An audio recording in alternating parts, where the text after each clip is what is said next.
అబద్ధం ఆడితే అతికినట్టుండాలి అంటారు. కానీ మన రాజకీయాల్లో ఇప్పుడు కొత్త ట్రెండ్ మొదలైంది. అబద్ధం చెప్పినా సరే టైంకి తగ్గట్టు కథ మార్చేస్తే చాలు అన్నట్లుగా మారింది.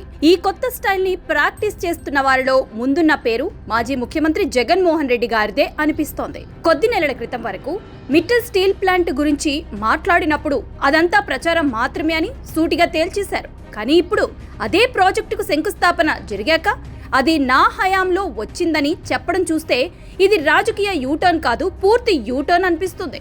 సినిమా రిలీజ్ కి ముందు ఫ్లాప్ అనేసి రిలీజ్ అయ్యాక హిట్ నా సినిమా అని చెప్పుకుంటున్నట్టుగా ఉంది ఈ వ్యవహారం. ఇంకా ఆసక్తికరమైన విషయం ఏంటంటే అప్పట్లో ఇదే మిట్టల్ ప్రాజెక్టు పై నారా లోకేష్ ని టార్గెట్ చేస్తూ మిట్టల్ లాంటి కంపెనీలు ఆంధ్రప్రదేశ్ కి రావు అని విమర్శించారు.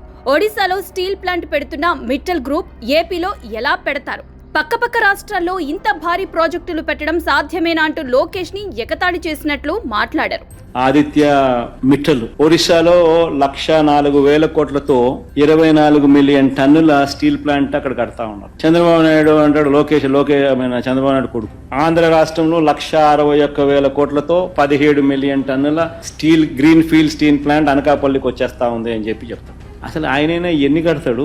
ఆయన లోకేష్ అనే వ్యక్తి స్టేట్మెంట్ ఇచ్చిన వెంటనే ఒరిస్సా మంత్రి వెంటనే ఆయన నుంచి రివర్స్ స్టేట్మెంట్, వాళ్ళు ఎక్కడ పోవడం లేదు, మా దగ్గరే ఉన్నారు, 1,04,000 కోట్లకు సంబంధించిన ప్లాంట్కి సంబంధించి వాళ్ళు ఆల్రెడీ పనులు మొదలు పెట్టారు ఇప్పుడే అని చెప్పి. అంటే ఆడ 1,04,000 కోట్లు, ఈడ 1,61,000 కోట్లు, ఎవరు చెవులు పూలు పెడతా ఉన్నారు. కానీ ఇప్పుడు మాత్రం మిట్టల్ని తీసుకురావడానికి నేనే ప్రయత్నించాను, నేను మొదలుపెట్టిన ప్రాజెక్టుని చంద్రబాబు ముందుకు తీసుకువెళ్తున్నారు అని చెప్పడం చూస్తే రాకపోతే ఇతరుల తప్పు, వస్తే నా కృషి అన్న కొత్త రాజకీయ సూత్రాన్ని పరిచయం చేసినట్లుంది. మిట్టల్ స్టీల్ అని చెప్పి నక్కపల్లిలో కొత్త స్టీల్ ప్లాంట్ పెట్టడానికి అడుగులు ముందుకు వేయండి అని చెప్పి ఆహ్వానించింది నేను రాష్ట్రానికి. ఆహ్వానించి రమ్మని చెప్పి వాళ్ళని చెప్పి వాళ్ళు అధికారులకు కూడా చెప్పిన, వాళ్ళు వస్తున్నారు, వాళ్ళకి ఎక్కడెక్కడ మనం భూములు ఇవ్వగలుగుతామో చూపించండి. ఇంత నిస్సిగ్గుగా ఎలా మాట్లాడతారు అని ప్రజలు నవ్వుకుంటున్నారు. ఇదే తరహా కథ గూగుల్ డేటా సెంటర్ విషయంలో కూడా కనిపించింది.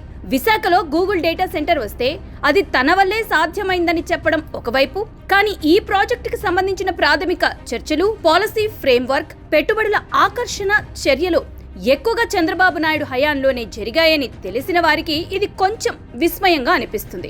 విత్తనం వేసిందొకరు, మొక్క పెంచింది ఇంకొకరు, కానీ పండ్లు వచ్చినప్పుడు ఇది నా తోట అని చెప్పుకుంటున్నట్టుగా ఉంది. ఇప్పుడు సోషల్ మీడియా యుగంలో ఇలాంటి మాట మార్పులు దాచిపెట్టడం అంత ఈజీ కాదు. నిన్న ఏమన్నారో ఇవాళ ఏమంటున్నారో అన్నది 2 వీడియో క్లిప్లతోనే బయటపడుతుంది. అందుకే నెటిజన్లు కూడా వెంటనే బిఫోర్ ఆఫ్టర్ వీడియోలు తయారు చేసి ట్రోల్స్ ప్రారంభిస్తున్నారు. 5 ఏళ్ల పాలనలో సంక్షేమ పథకాలు అమలు విషయంలో కొన్ని చర్యలు తీసుకున్నా పెద్ద ఎత్తున పెట్టుబడులు రాకపోవడం, పరిశ్రమలు పెద్దగా రాకపోవడం వంటి విమర్శలు ఉన్నాయనే విషయం తెలిసిందే.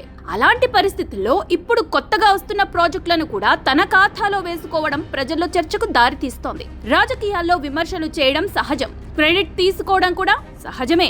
కానీ నిన్న చెప్పింది మర్చిపోయి ఇవాళ కొత్త కథ చెప్పడం మాత్రం సోషల్ మీడియా కాలంలో అంత సులువు కాదు. చివరికి పార్టీ బలోపేతం సంగతి పక్కన పెడితే ఇమేజ్ కూడా స్క్రీన్ షాట్లలోనే నిలిచిపోయే ప్రమాదం ఉంది. మాట మారితే మారచ్చు, కానీ క్లిప్ మాత్రం మారదు అనేది ఈ కాలం నేర్పుతున్న నిజం.